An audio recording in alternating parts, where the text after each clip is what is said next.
Okay, hi there.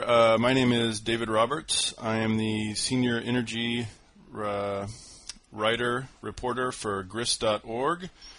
I'm here today with Andrew Revkin, who was, until recently, the lead science and environment reporter for the New York Times, and is now, I'm going to read this so I don't butcher it, a senior fellow for environmental understanding at the Pace University Academy for Applied Environmental Studies, and he also is continuing to write the .earth blog for the opinion page of the New York Times. Andy, how's it going?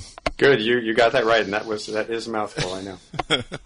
So the oil spill, does this make you miss the day-to-day reporting grind, or does it make you happy you got out in time? It makes me happy I got out in time to some extent. I mean, I've done so many stories that required weeks of field reporting with indeterminate outcome. I mean, it goes all the way back to Flight 800 when I was covering general stuff for the Times in the mid-'90s, the crash of Long Island, where it looked like I was going to have to get married at the Marriott Hotel where we were all camped out with the investigators. So, yeah, no, I don't miss that. It's very sad in some ways. I mean, I do enjoy field reporting in other ways. It's really vital to get where people are doing the work. But it can be unbelievably exhausting. And, of course, it's very hard on the family as well when you're kind of like the firefighter communicator. You've got to run.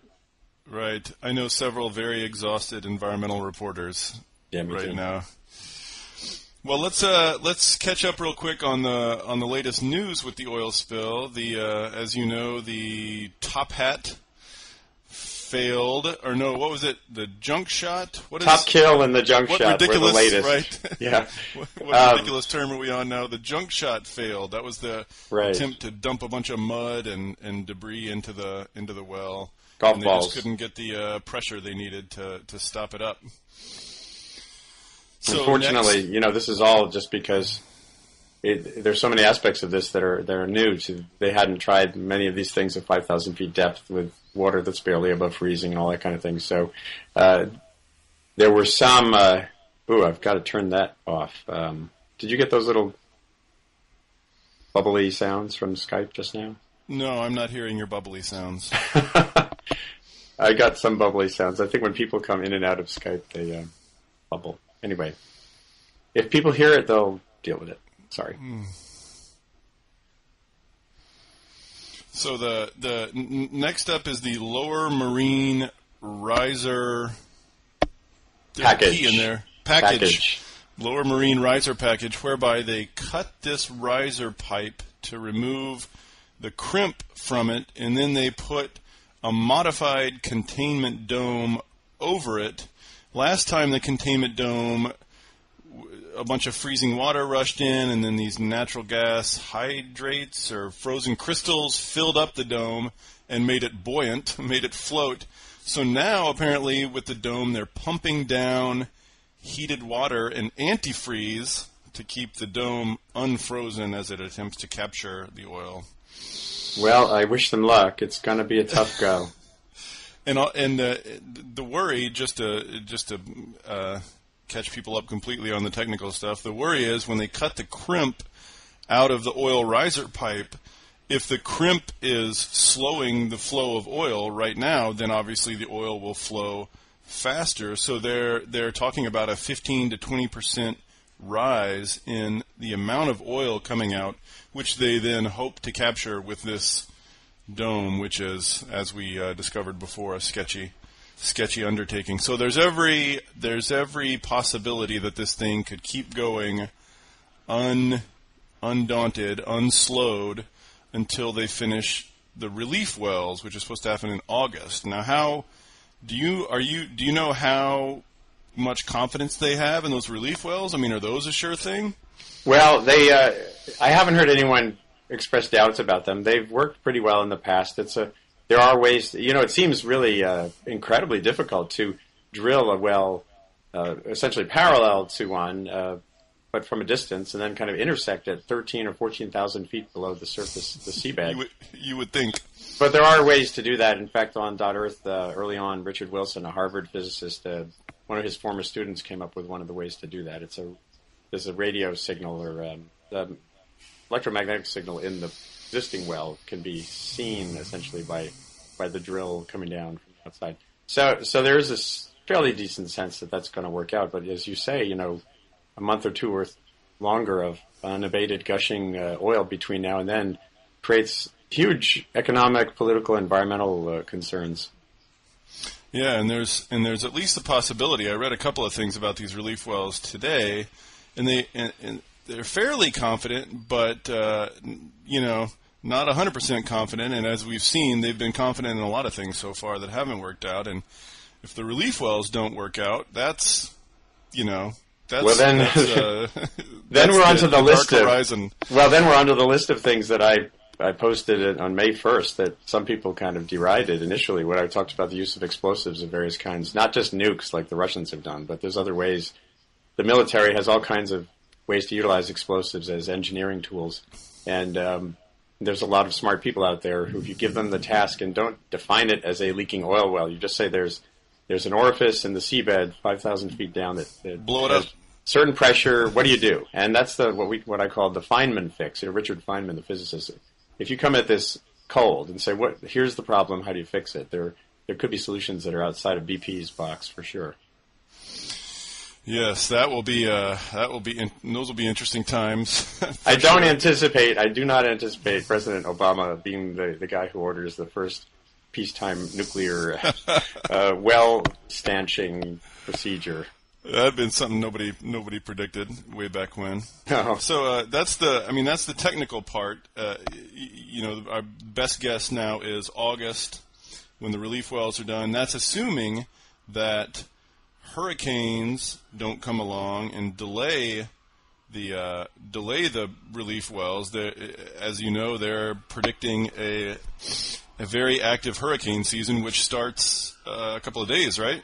Well, if you count the ones in the Eastern Pacific, it started over the weekend when Agatha pummeled Central America and caused this insane sinkhole to open up in Guatemala City that I posted on last night. So, yeah, a lot of rain. And anytime you have a hurricane warning, all the ships have to batten down and disengage from pipes and all that kind of stuff and just sort of float free. So that would be incredibly disruptive.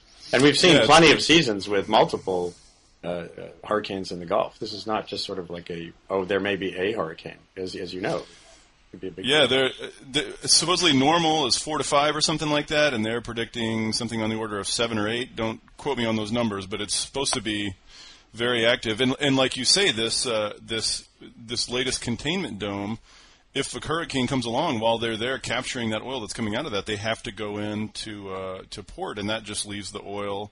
The now uncrimped oil pouring into the Gulf. So, in political news, Obama has sent Eric Holder down to the Gulf now, where he's talking to various attorneys general, which sounds to me like there may be criminal charges on the way. Do you know anything about that? Well, I had heard, I tweeted on, I don't think I had time to post on it, some former EPA officials had made the case that already there should have been discussion of, a criminal investigation and potential charges. Obviously, the investigation of what happened on the rig, on what people knew and what decisions they made and whether there's criminal liability, criminal malfeasance there, will take a lot of time to hash out. I'm sure any responsible agency has to be examining those options, those possibilities right now. So, what would a criminal charge against BP entail? Are those unlimited damages possibly at stake there?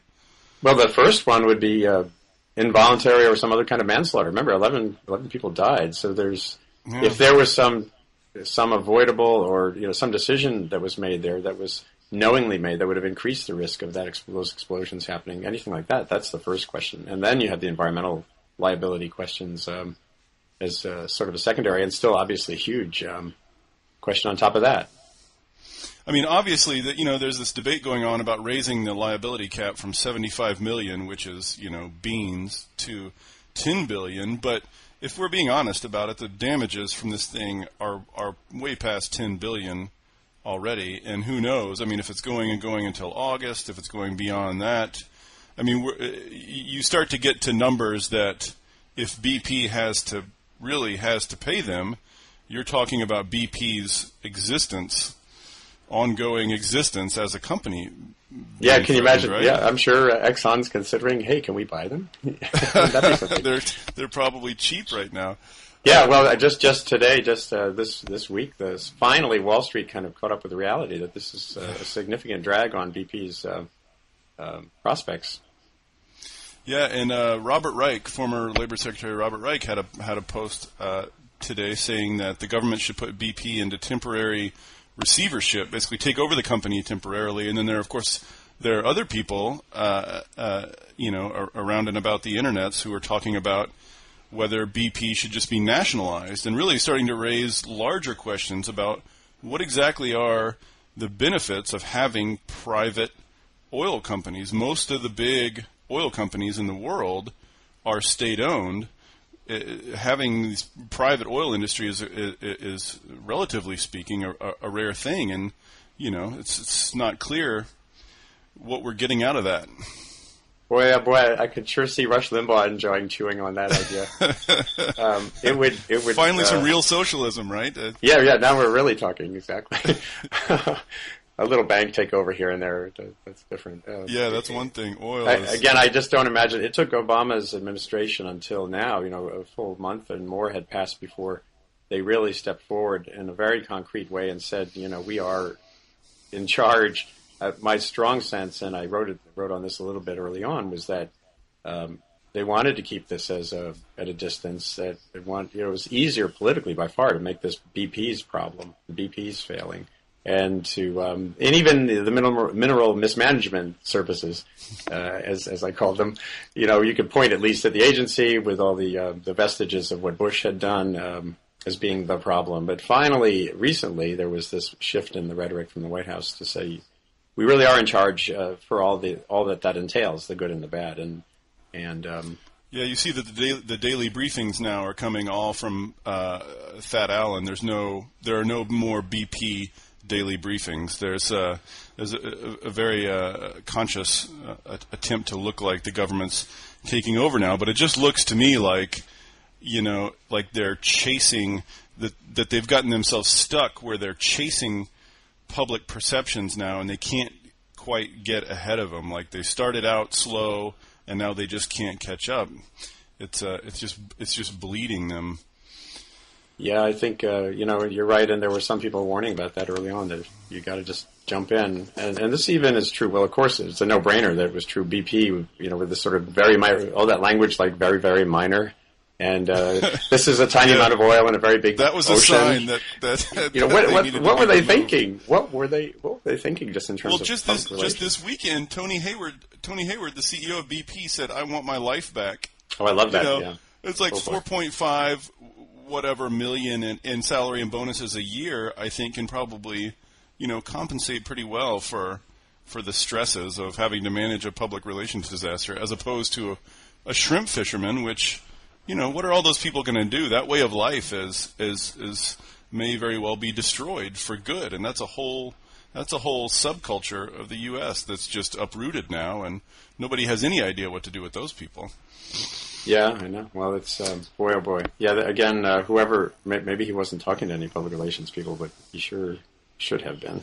Yeah, and I just want to say, I know that probably the Obama administration is not really allowed to say this publicly because they'll get a lot of crap for it, but this really is, to a large extent, yet another disaster that Obama inherited. I mean, for 8 years of the Bush administration, this minerals management service got worse and worse, more and more corrupt, cozier and cozier with oil companies.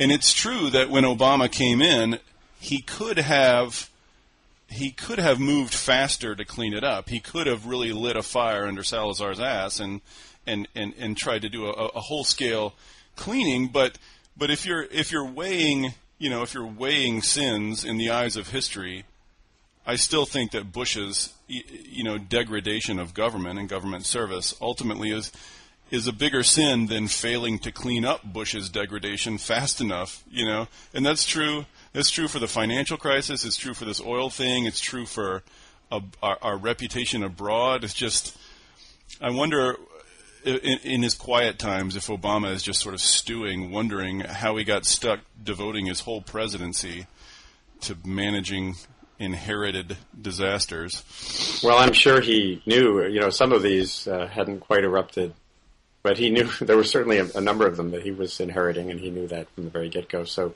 here's to him for taking that on. I guess it is someone has to be the first who's starting to shift the curve a little bit, and that comes with a lot of difficulties. We've even seen it. I mean, you have. I'm sure you. I know you have. I know Jerome has. I know several other people have, and I know I have.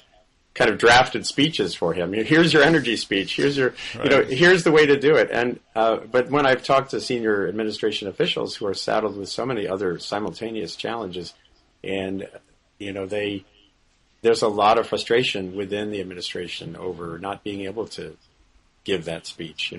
Even if it really? Seems like the perfect moment from the standpoint. Yes, of I think like this is the world, at least the environmental world, as you know, has been wondering. There's been a lot of criticism, not just from environmentalists, but Paul Krugman and Tom Friedman and other people saying Obama's not using this disaster to push any positive legislative agenda on energy. And in his press conference the other day, he mentioned that there's this bill before the Senate, and this should inspire them to pass it, and he supports that. But it sounded like pretty pro forma language to me. He still hasn't really seemed to come out in a strong, really impassioned way and tried to pivot from this to doing something good on energy. So what explains that? Why do you think that is? I find it pretty baffling.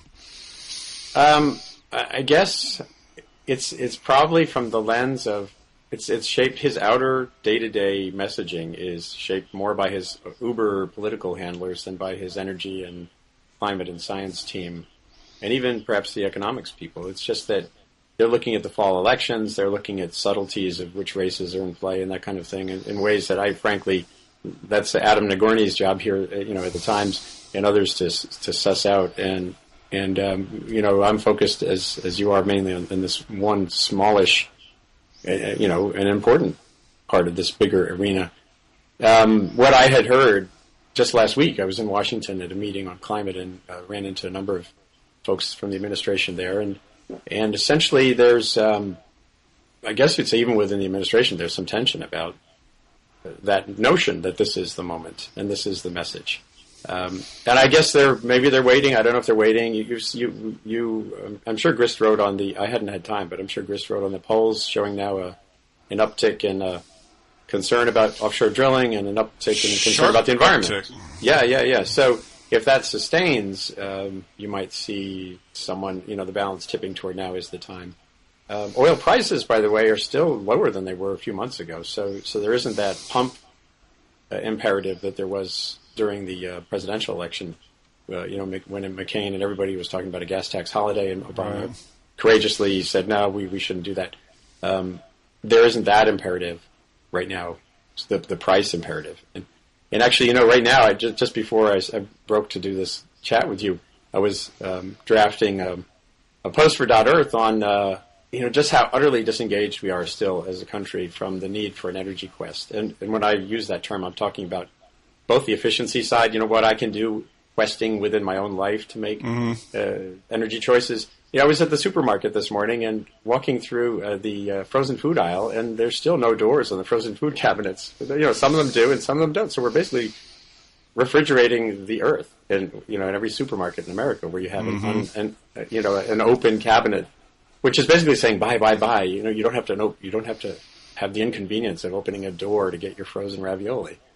And in my own house here, it's an old farmhouse. Last year, I was dealing with the reality that the oil tank in the basement, the heating oil tank, was rusting and needed to replace it. I'm thinking, now's the moment. Now is my moment, like Obama's moment. to really grapple with this energy challenge. But when I looked at the options, geothermal would be tens of thousands of dollars for me. And Amory Lovins sent me an email saying, well, just harvest efficiency. That's the best way. Make your house super tight. And we've kind of sort of done that. So here I am living on oil and shopping in markets with open refrigerated cabinets. And I'm grumpy that Obama hasn't made this our moment. You know what I mean? It's like it's sort of there's something. It's but I hear what you're saying about his political advisors. If you read, I don't know if you've read yet. It comes out this month, but the book by Eric Pooley, former Time magazine journalist Eric Pooley, who's at Business Week now, I think. But he wrote a book called The Climate War about this decades-long quest to pass a climate change bill and deal with this. But he did some reporting, some inside reporting over the course of the Obama administration, and it's always been the case that Obama and Carol Browner and John Holdren and those people get the climate crisis. And early in his administration, in his campaign, Obama said, this is one of three issues that I'm staking the success of my presidency on: healthcare, climate, and Iraq. And so, but there's always been this pushback from the political people, from Rahm Emanuel and David Axelrod, who just think it's the time's not right and the politics aren't quite there yet. And that's been true ever since before the House started developing a climate bill. They were tepid about that until Rahm Emanuel and Nancy Pelosi, or until Nancy Pelosi and Henry Waxman forced their hand by putting the bill on the floor, and then Obama finally, got up and started doing some vote stumping. But then they saw what happened after the House bill passed, that dreadful summer of 2009 when the Tea Party were, invading the town halls and House members were getting beat up for it. And it just reinforced their sense that the politics aren't right. But this is, to me, it's a weirdly passive view of the situation. Things are not just going to line up so that Obama can step in and tap the putt into the hole.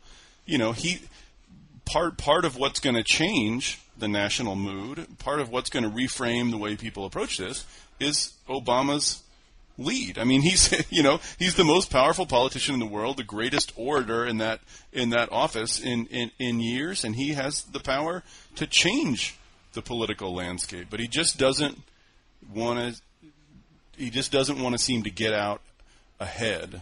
But that's leadership. I mean, right now, if you're going to get out with that message, like you're talking about, America's not yet connected the energy quest as something that's not just replacing oil.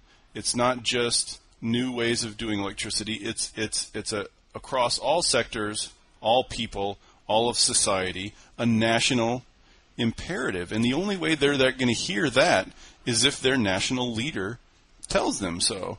And if he's not going to do it now, when's he ever going to do it? I know, and even if his political folks feel that there isn't adequate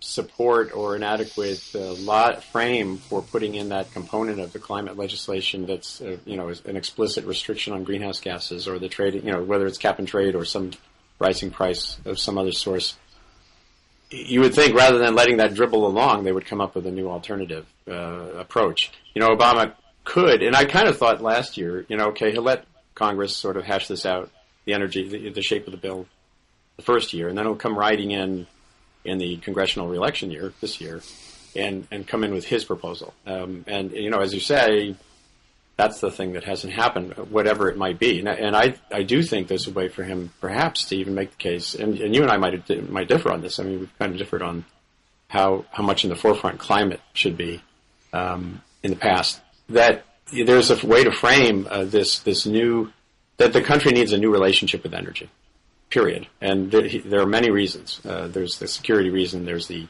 economics of this century are different than the economics of the fossil centuries before. Sure. And there's the climate risk that builds with every year's increase in concentrations of this gas in the atmosphere. And that requires a new age. the rhetoric's all there. You, me, others have written, imagined approaches to this that seem like no-brainers. And that's where I guess, here we are. We just circle back to the question of someone in the White House is reading the politics as not finding a logic to that.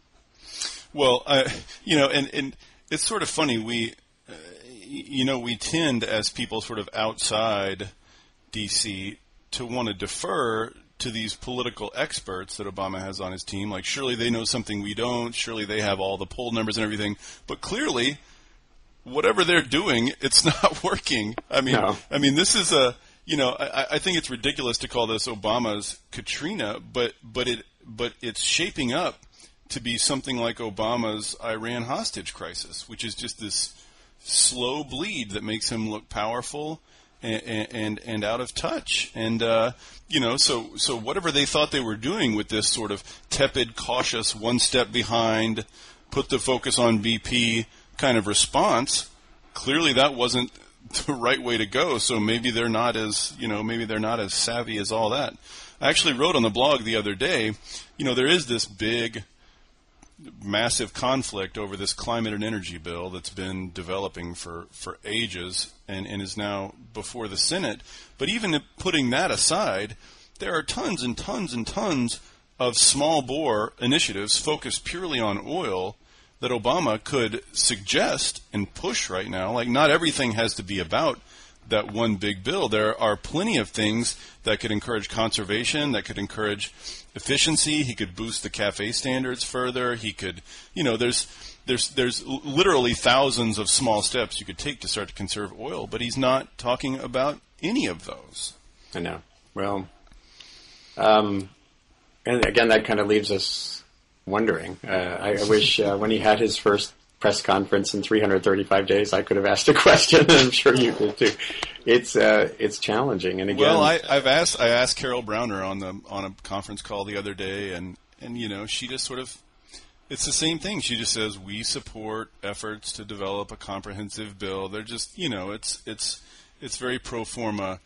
Well, in a way, that's kind of the same approach they've had to BP. In other words, it's Congress's problem, and here it's BP's problem, and the bill is Congress's problem. But the problem, in one sense, is that during the healthcare fight, it went on and on and on in Congress, and everyone was wondering, when is Obama going to come in? And this thing is bogging down in Congress, and then Scott Brown won, and everybody thought it was dead. And then toward the end, Obama came in and really did it. It was a joint address to Congress, getting out in town halls, traveling constantly. It was on the tip of his tongue every time he talked to the press. So now we know what it looks like, right? We know what it looks like when Obama wants something, when he really wants something. So there's no way for them to pretend now that Obama supports a climate bill unless he is doing what we saw him do. So what's your take on the current politics of the climate bill? Early on, right after the spill, there was this, the sort of consensus seemed to be, oddly, that this makes a climate bill less likely, because one of the sort of fragile deals that was holding the coalition together was this deal on offshore drilling, and clearly that's blown up now. Menendez and Nelson and Lautenberg are I think are out if the offshore drilling provisions remain. So, but now that it's gone on so long and it's so huge, it seems to, it seems like maybe we're getting near something that's slightly paradigm shifting. So what's your take on the current state of play? I'm not kind of a good predictor, but I don't foresee a bill coming to his desk for signature this year. I think last year everyone said that was an artificial expectation anyway. Maybe someone's still feeling that this year. It's just unrealistic. And by the way, this gives him also the chance still to frame the climate and energy challenge for what it is. It's a challenge of our time, not meaning his presidency, even not meaning our generation alone. Even it's this. Mm-hmm. In fact, I've heard some people say, I recently alluded to the Kennedy speech at Rice University about articulating his argument for going to the moon. And that's clearly not the precise it's not like this challenge. In fact, some people have said this is more like the Cold War than anything else, in the sense that it has to be sustained, multifaceted approach to energy and environmental policy for decades to really tip the needle on emissions in a meaningful way, and also to find ways to have that happen globally, which is, of course, the really huge question. So he could, in theory, looking at the challenge in Congress on closing a bill, looking at, as you said, the no-brainers on oil, and not just oil, on many aspects of, as I said, on the supermarkets, with the unenclosed freezer sections, to get started with some of those success stories right away as a way to build public involvement and engagement in the long haul challenge of building a prospering world that's less dependent on polluting forms of energy. There's a way to articulate it. There's a way to say, Congress. There's enough complexity here. Let's just stand back for a second and let's just take another stab at this and find some way to get a broader consensus on the things that really matter. And again, the energy imperative. Now, I said, and again, some people disagree with me out there in the blog world. I did a piece. My first piece as an opinion writer said basically, if you had, for your Prius, if you had the money to own a Prius, we're lucky enough to have one. If you had a choice of only one bumper sticker, and it could be climate crisis or energy quest, which would you put on your bumper if you thought it would kind of harness your neighbor's interests? And an energy quest is sort of forward-looking, positive, active adventure. Climate crisis is sort of like how we defined pollution problems way back in the 20th century. It was all negative and restrictive and regulatory and litigious, and I think you can get the language for an energy quest that incorporates the realities of what would need to happen to restrict greenhouse gas emissions far more easily than you could the other way around. And Al Gore, for all of his hard work, much of which I think was valuable, I think the meme of climate crisis has to go away. Well, and it's not just a meme. I mean, it's more than a meme. It's a right. challenge. It is in fact a crisis. Yeah, no, it's a phenomenon. But actually, language does matter. Yeah, this discussion is ongoing, as you know, it has been going on for quite a while. And the one point I would want to make about it, and I wrote about this a few months back, is we need to keep two conversations separate. One is the conversation about politics, about framing, about what language we use, about what kind of, how we want the public to think about this, how we want to sell legislation to the public, all that stuff, the political conversation. But then there's the policy conversation, which is what legislative and policy mechanisms are going to be required to do what needs to be done. And I feel like a lot of times Democrats conflate those. They decide that the politics need to be different, and so they try to change policy to change the politics. And as I tried to argue on the blog, I think we're sort of in an era now of post-truth politics. Like the politics are no longer particularly attached to the policy. And if you want illustration of this, look at the fact that there's an entire movement in the country right now that's up in arms battling socialism, which bears no relationship whatsoever to what is in fact happening. There's no argument that what's happening on a policy level is in fact anything resembling socialism. But what the right seems to instinctively get that the left doesn't is that it doesn't matter what's really happening. The policy is, in a sense, irrelevant to the politics. For political purposes, what the right has decided to do is meet everything Obama and the Democrats try to do with maximal, full-throated, full-volume denunciations of America-hating and socialism and whatever else. That's true independent of what the policy in question happens to be. So if if the left can accept that, get beyond the sort of Enlightenment view of what politics ought to be, and accept the fact that we're in post-truth politics, then you start to see a road whereby you can fight the political battle on political grounds in terms of messaging, in terms of coalitions and advertisements and things like that. And then you do the policy separately. You do the policy based on what's going to work, right? You don't go around fiddling with your policy trying to make right-wingers say different things. That's not going to work. You do the policy based on what's going to work, and the politics based on what's going to work. So this is my, it's one thing to say that, it's another thing to internalize it, but my point is, I'm all getting around to my point, which is on policy grounds, on purely policy grounds, I think a declining cap on greenhouse gases is incredibly important. I think putting a cap on greenhouse gases, a declining cap, into statutory law is going to be the foundation on which all these many future battles are fought. So anything you want to do to reduce oil use, or anything you want to do to incentivize supermarkets to close their freezer doors, anything you want to do is strengthened by having this cap in law. That's what you stand on to fight all your other battles. So I agree that maybe the climate language needs to recede, but I don't necessarily agree that we need to turn in policy making purely towards the energy side of things. Does that make sense? Yeah. Although, again, now I'll switch back to the politics. I just don't think the politics is even close to being at the point of getting a true declining cap passed. You could get a cap. Remember how the environmental movement several years ago was dead set on no safety valve. Safety valve meaning no wiggle room. That if it got a little costly, then you just sort of let out a little of the air. And that there were all these kind of demands at that time that have all eroded away. Now there's, I don't know what the offsets are. This is, ways to kind of get to your goals using things other than actually reductions in direct reductions in emissions. The agricultural offsets and the forest subsidies. And those things are highly dubious. So, and I was just at this meeting last week where people who really understand forest science and agriculture were saying they're dubious. They're basically politically vital, but climatologically potentially meaningless.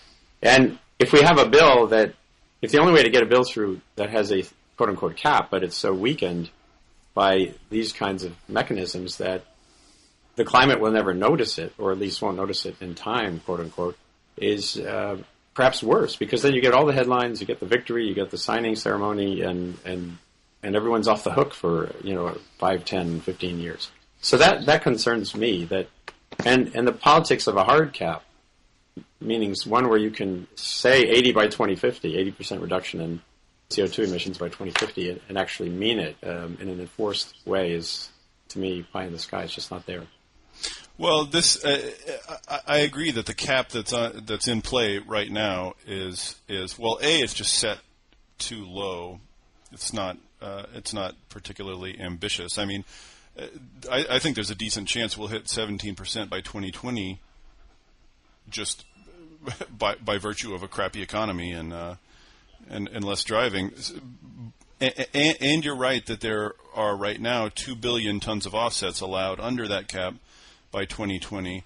I think the offsets conversation has gotten a little confused. I think some of them are dubious, but I think the oversight mechanisms on offsets, in part in response to a lot of these concerns, are quite stiff in the American Power Act, number one. And number two, I think the people I talk to about offsets, the really wonk modelers, the energy, the people who are following the energy markets, think that the notion that there are going to be 2 billion tons of offsets to come out of the woodwork between now and 2020 is just fantasy. There's just not going to be enough available.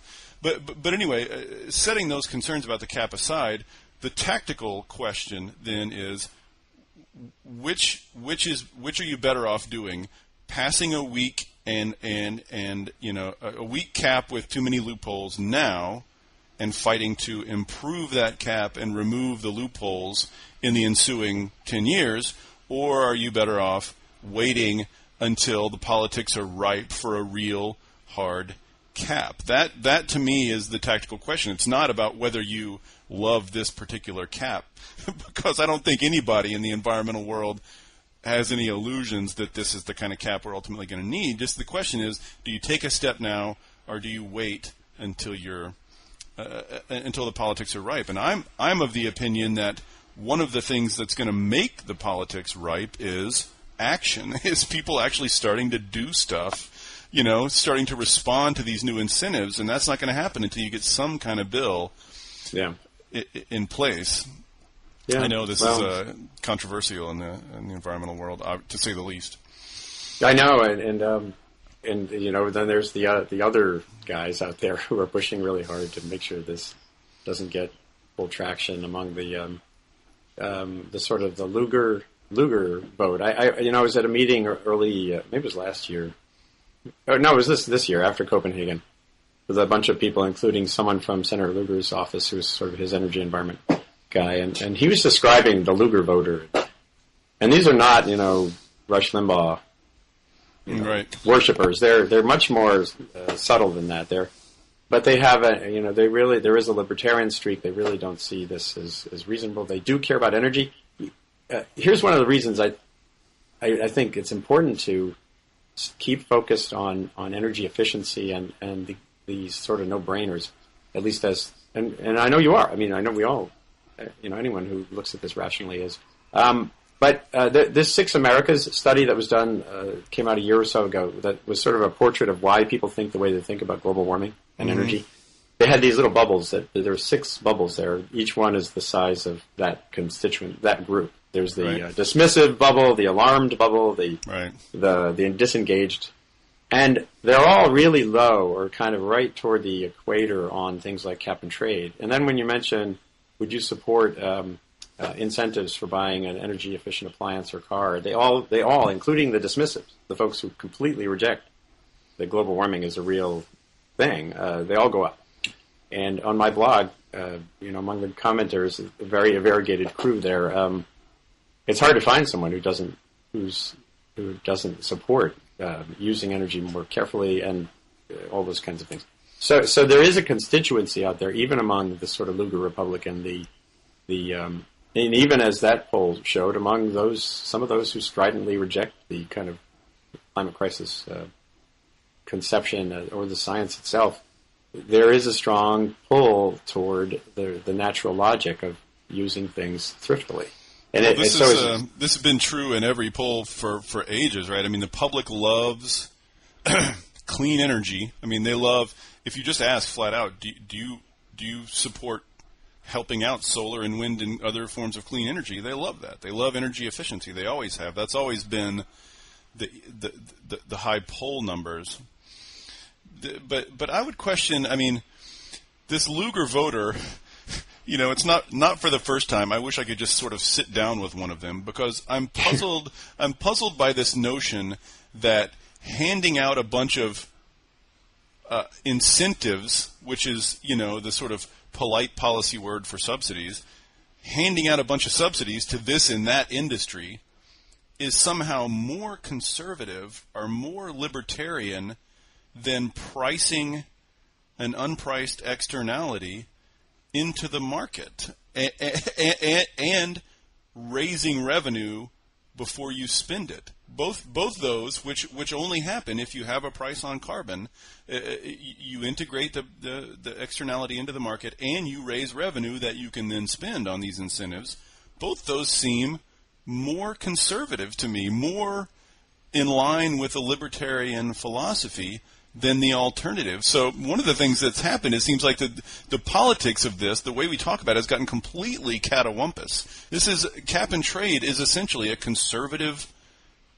It's a conservative approach. That's why the elder Bush, bought onto it and passed it.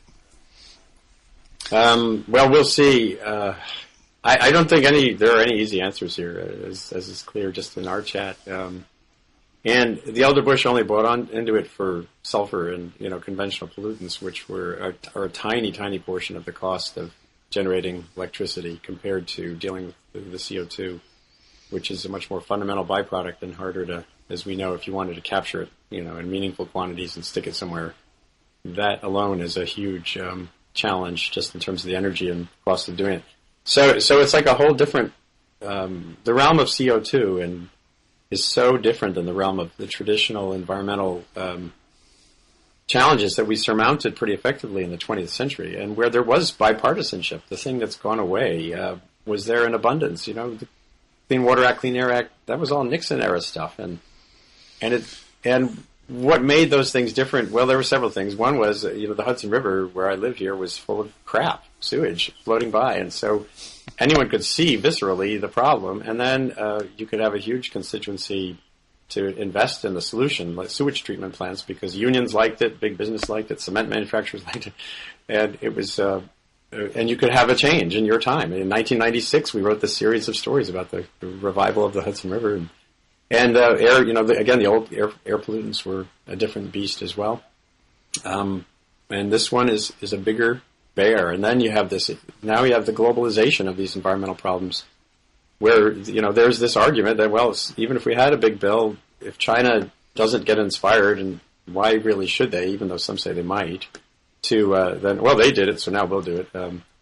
Their use in coal is growing far faster than their explosive investments in solar and wind. So it's kind of getting that, the argument that, well, our industry, the polluting industry, will just move over to China or India in this case, increasingly, then adds another impediment to the logic for the conventional approach. I think that international argument is shifting rapidly. I don't think the political conversation about it in the U.S. has caught up with the reality anymore. And in China, as you know, it's sort of China is like a study in contrasts to the U.S. right now, because their use of coal is growing rapidly while ours is roughly steady.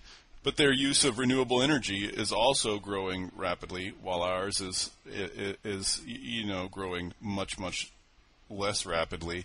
So everything there is bigger and faster. But what they have there that I think is lacking here is a sense of the big picture and a plan. They have a 5-year plan. They have a 10-year plan. They're very consciously pushing all these these regional sort of Communist Party officials to reduce energy use in their regions, to build out as much renewables as possible, and they're trying to find out if they can pull off this clean energy transition while still managing enough growth to keep their Communist Party from being overwhelmed by circumstances. But they've got an eye on the big picture, and they're trying. And I suspect that what will happen is China will eventually find that the economics are shifting, and that China will get more ambitious with experience. That's my prediction. But we aren't experiencing anything, so we're not going to get more ambitious. What we're doing is sitting on our asses. And, you were talking about things that have changed since the era of bipartisanship and actual action. One of the things that's changed is this, the Republican Party has decided to act like a parliamentary party, to unite lockstep in opposition to everything, which is fine if you're in a parliamentary system like like every other developed democracy has. That they'll be out of power and we'll come into power and we'll implement our policies, and if voters don't like us, then they'll vote us out. But here you have one party acting like a parliamentary party, but then you have all these mechanisms in our system of government whereby they can completely halt progress. So one of those has to change. Either the Republican Party has to snap out of this sort of Tea Party frenzy of craziness, or the rules have to change. And that means the filibuster in the Senate and anonymous holds in the Senate and all sorts of, you can imagine all sorts of other things that could change. But right now the U.S. is just paralyzed. That's the worst thing about all this, is we just can't seem to do anything, not even the wrong things. We just can't do anything. This leads to an uncomfortable question. Something I've heard floated by a few political analysts I've talked to is that meaningful climate and energy legislation really would only be possible given these dynamics under a Republican president. I don't know whether you've dwelled on that or asked that question. But it's when you think about it, because then the Republican he has enough power within his party to bring, or her party, to bring actually. That would be interesting. To bring along, enough votes, and would always get the Democratic votes because it was progressive legislation. That's possible, but I feel like, in a sense, and this is part of what I feel like Lindsey Graham didn't really understand, and I think maybe that Lugar doesn't really understand, and that this notion of Lugar voters, I feel like those older kind of dons of the Republican Party who were slightly more moderate, or at least more open to the occasional bipartisan action, and thought of themselves as kind of representing the business world, business friendly against these kind of quasi-socialist Democrats. That model of the Republican Party, I think, has shifted under their feet, and I'm not sure they get it yet. The Tea Party has taken over. You can see this in the shift in rhetoric about the climate bill. Now, there's more and more businesses coming out in favor of this climate bill, as you know, thousands of them, including some very, very big players in the energy world and GE and et cetera, et cetera. And I think it's sort of becoming more and more fair to characterize the business world as in favor of this shift because they want the predictability. And the Republican Party is attacking those businesses as just seeking rents and, trying to manipulate the political process. I don't think the Republican Party is. I think those Lugar voters are disempowered in the Republican Party right now. So I kind of think if the Republicans took over, even a Republican president who wanted to do something like this, right now isn't those elders of the Republican Party aren't in control of their party anymore. I don't think. Yeah, so one I'm of the not most sure it could happen. discouraging. Yeah, one of the most consistently aggravating things in the rhetoric on energy lately has been the utter lack of an argument by Republicans, by those who are calling this Obama's Katrina. They haven't. I haven't seen anyone articulate a counter energy policy with or without a climate component. Unless I missed something. I mean, I don't track this as closely, the Washington stuff, as closely as you or Kate Shepard or others do. Am I missing something? Is there another energy policy out there? You're not missing anything. Insofar as the Republican Party overall has an energy position, it's just sort of these bromides about all the above, which in practice generally translate to handing out subsidies to whatever industries are big enough to lobby, and give money to the Republican Party. There is no coherent policy approach to energy on the right anymore. I mean the actual right. I mean, there are tons and tons of conservative-leaning intellectuals, as you know. I'm sure you've talked to many of them over the year, who have all kinds of great plans. But in terms of the institutional Republican Party, I don't think there's anything that can be called a coherent energy strategy. I mean, if you look at Newt Gingrich's, he has a book out. He had a book out about green conservatism or something like that. But if you dig down and look at the details, it's just making big pots of money available to private companies. That's sort of the beginning and the end of it. And that's, I'm sure I don't have to tell you, that's not going to get us there. Yeah. Well, this is an upbeat conversation. Yeah, I know. Should we end on a note of optimism? Do you have any notes of optimism? Well, the Minerals Mismanagement Service is being renovated. Yes, it's another retroactive policy after. This is like taking your shoes off at the airport, right? Responding to the previous disaster. I am personally going to really reappraise my oil tank question, even though I already did buy a replacement. So that's good. My oil furnace is nearing 60 years old, so I'm looking at a replacement too. And just like you, I looked at the super efficient, heat exchange takes, and the guy who came to assess it said, "Yeah, it'll pay itself back in about 20 years or so."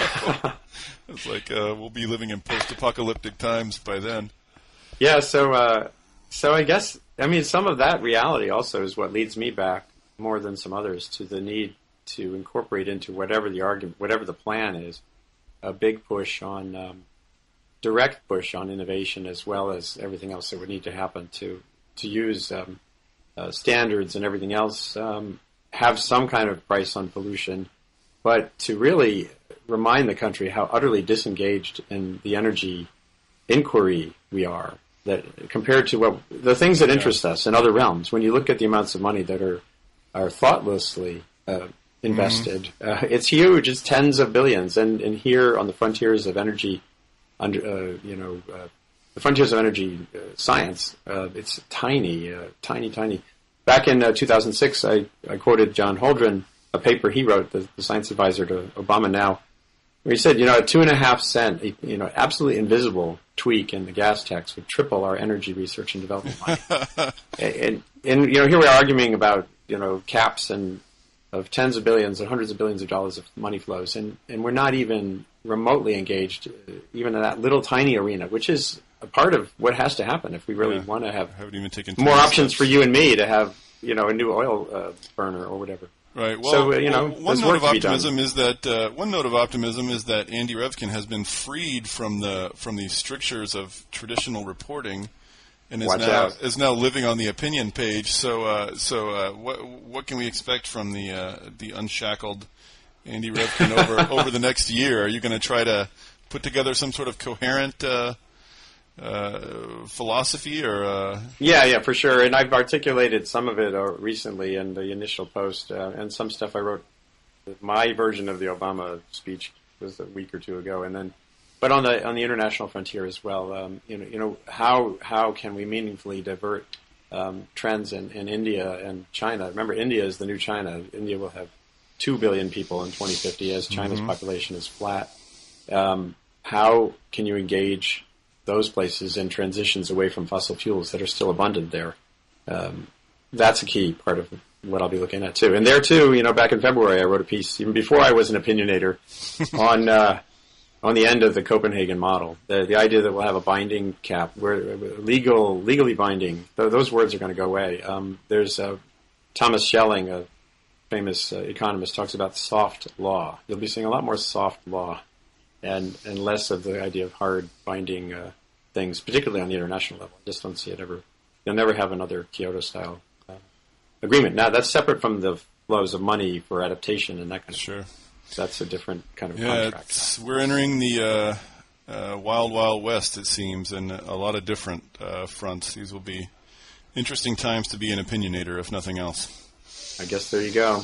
All right. That's why I still have my guitar right behind me. You can't see it. Exactly. When all else fails. Right. I'll go on the streets and sing "Liberated Carbon," my song. Right. All right. Well, thanks for taking the time, Andy. It was fun. Yeah, and you too. This is great. I always enjoy this. Take care. All right. We'll do it again sometime. All right. Bye. Bye now.